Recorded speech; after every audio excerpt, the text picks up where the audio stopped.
Il est midi, bonjour à tous. Premier point sur l'actualité en Bourgogne à la mi-journée.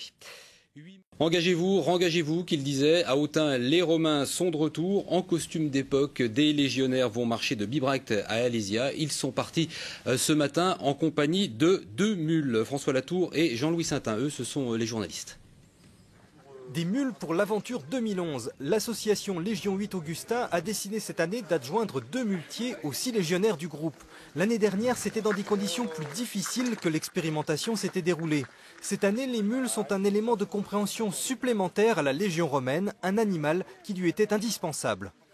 C'est celui qui va être privilégié puisque c'est celui qui va concentrer le plus de qualité. Il a l'endurance, il a la solidité au niveau de la corne de son pied, il se nourrit véritablement d'une nourriture qui est beaucoup plus sobre et il peut porter bien souvent 30% de son poids, voire un peu plus, ce qui fait que c'est l'animal tout-terrain, c'est le 4x4 de l'Antiquité pour l'armée romaine. Notre but, c'est de se rapprocher le plus possible finalement d'une marche expérimentale avec véritablement les animaux qui étaient liés et l'armée romaine disposait de mules pour porter ses équipements. Ici, c'est bien par souci de reconstitution fidèle que les membres de l'association ont le souci du détail.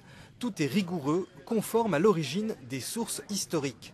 Cette année, plus que l'année dernière, on a essayé encore de pousser le détail plus loin. On fait très attention à notre équipement, que tout soit archéologiquement compatible. C'est un terme qu'on utilise en reconstitution.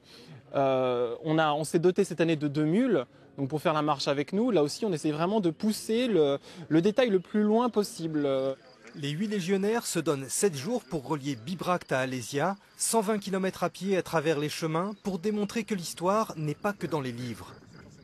On doit montrer aux gens, ben oui, l'équipement il était fait comme ça, il y avait une raison et ça avait une durée de vie, c'est pas du plastique. Et c'était réellement ce type d'équipement, c'est du métal, l'armure que je porte sur le dos c'est pas de l'inox, elle rouille. Mais voilà, c'est pédagogique, on essaie d'apprendre quelque chose aussi, de montrer le vrai équipement tel qu'il pouvait exister à l'époque. Cette reconstitution va peut-être amener des réponses aux énigmes posées par l'armée romaine, la plus redoutée de l'Antiquité.